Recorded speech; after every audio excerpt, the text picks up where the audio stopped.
come around to say hello. One-on-one, I'm so fly. You took a nosedive. Careful when you play on my level. For you, it's so.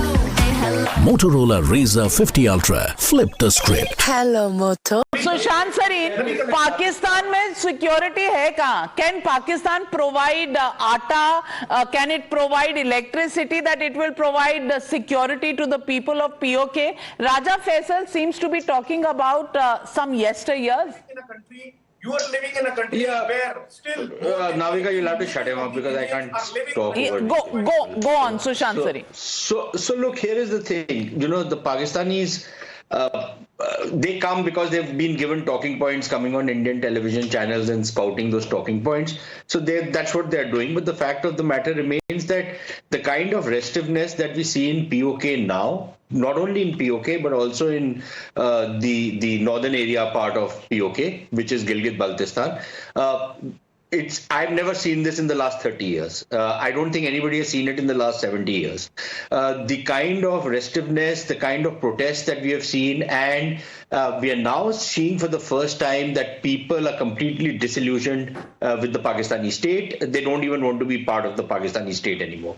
So we are seeing a major political shift taking place, and all these pro-Pakistan army parties that have been propped up out there, like People's Party and Muslim League and all these other Tonga parties that are there in PoK right now, they have literally been left with no following.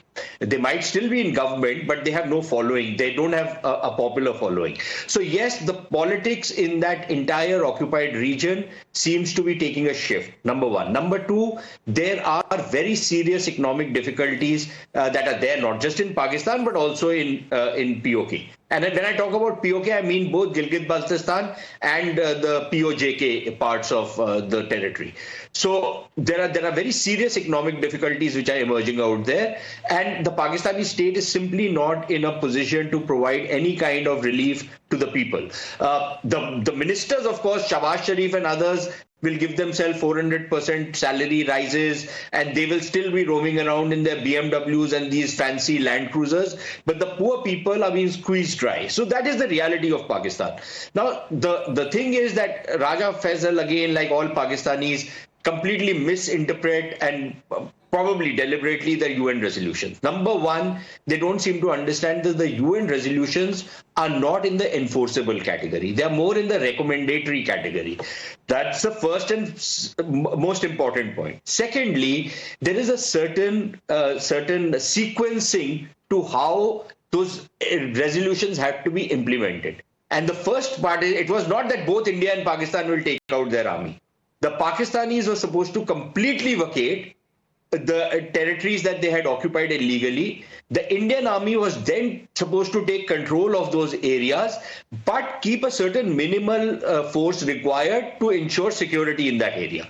The Pakistanis never took the very first step. And then by around 54, 55, the situation had changed, that these resolutions had become infructuous. Now, Pakistanis can keep beating that dead horse or that dead donkey, considering that, donkeys are such a favorite animal in Pakistan these days, but it's not going to come up alive. And finally, Navika, just one last point. What the External Affairs Minister said in the United Kingdom has been a very, very long-held policy of the government of India.